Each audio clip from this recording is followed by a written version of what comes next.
আসসালামু আলাইকুম। দর্শক, একটা খুবই গুরুত্বপূর্ণ খবর। আপনারা ইতিমধ্যে দেখেছেন সাংবাদিক ইলিয়াস হোসেন গতকালকে তার ইউটিউব চ্যানেলে একটা ভিডিও প্রকাশ করেছে। যে ভিডিওটাতে বাংলাদেশের বেশ কিছু মানুষের 5ই আগস্টের এবং তার আগের কার্যক্রম নিয়ে বেশ কিছু সমালোচনা করেছেন তিনি, এবং এই ঘটনাগুলোতে বেশ কিছু ইন্ধনও খুঁজে বের করেছেন। বৈষম্য বিরোধী আন্দোলনের অন্যতম একজন নেতা হচ্ছেন আসিফ নজরুল। এছাড়াও পুলিশের ডিজিএফআই, পুলিশের এসপি, ওসি তারা কে কি ভূমিকা পালন করেছে এবং সেনাপ্রধান কি ভূমিকা পালন করেছে সেটা নিয়েও কিন্তু প্রশ্ন তুলেছেন ইলিয়াস হোসেন। তবে সবগুলোর মধ্যে অন্যতম আলোচ্য বিষয় হচ্ছে আসিফ নজরুলকে নিয়ে, যে আসিফ নজরুল এখন সরকারের আইন উপদেষ্টা।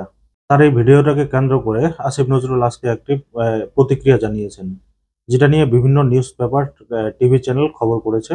আমি অন্যতম একটা নিউজ করেছে দৈনিক কালের কণ্ঠ। কালের কণ্ঠে খবরে যেটা বলা হয়েছে, ভারতের দালালদের সঙ্গে বৈঠকের অভিযোগ, যা বললেন আসিফ নজরুল। খবরে যেটা বলা হয়েছে, আইন, বিচার ও সংসদ বিষয়ক মন্ত্রণালয়ের উপদেষ্টা আসিফ নজরুল বলেছেন, খুবই দুঃখ ও অবাক লাগে যখন দেখি আজগুবি ভিত্তিহীন কল্পনাহীন তথ্য দিয়ে একজন আরেকজনের পেছনে লেগে আছে।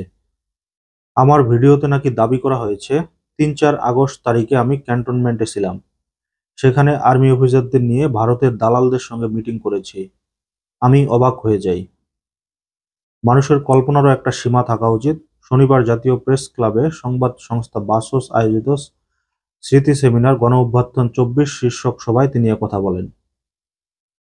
আসিফ নজরুল বলেন, ৩ আগস্ট রাতে মাহবুব মোর্শেদ সহ অন্যদের সঙ্গে কেন্দ্রীয় শহীদ মিনারে সমাবেশ করে রাত ৯টা পর্যন্ত সেখানেই ছিলাম। তারপর ঢাকা বিশ্ববিদ্যালয়ে ফুলার রোডের ১৯ নম্বর বিল্ডিংয়ে ত্রিপলি বিভাগের শিক্ষক অধ্যাপক মোস্তফা মামুনের বাসায় থেকেছি। আশঙ্কা ছিল আমাকে মেরে ফেলবে, না হলে গ্রেপ্তার করবে। তিনি আরও বলেন, ৪ আগস্ট সন্ধ্যার পর অনলাইন অ্যাক্টিভিস্টদের একটি প্রোগ্রামে অংশ নিয়েছি, যার অডিও আপনারা অনেকেই শুনেছেন।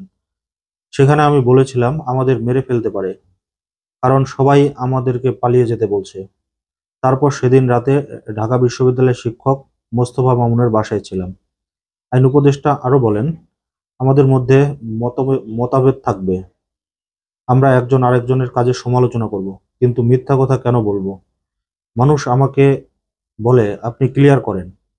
আমি বলি আমি কি ক্লিয়ার করব? সত্যের কাছাকাছি থাকলে মানুষ প্রতিবাদ করে। আজগুবি একটা সীমা থাকা দরকার। মানুষ, এমনটি শুধু আমার ক্ষেত্রেই নয়, সবার ক্ষেত্রে কম বেশি হচ্ছে। এই হচ্ছে আসিফ নজরুলের বক্তব্য।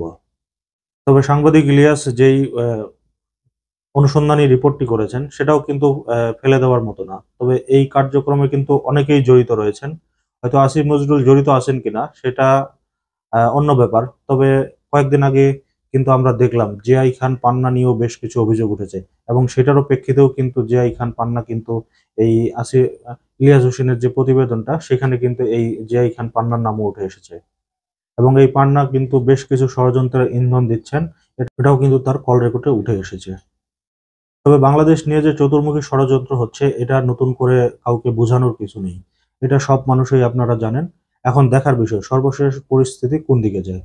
দর্শক, আজকের মতো এই পর্যন্তই। আল্লাহ হাফেজ।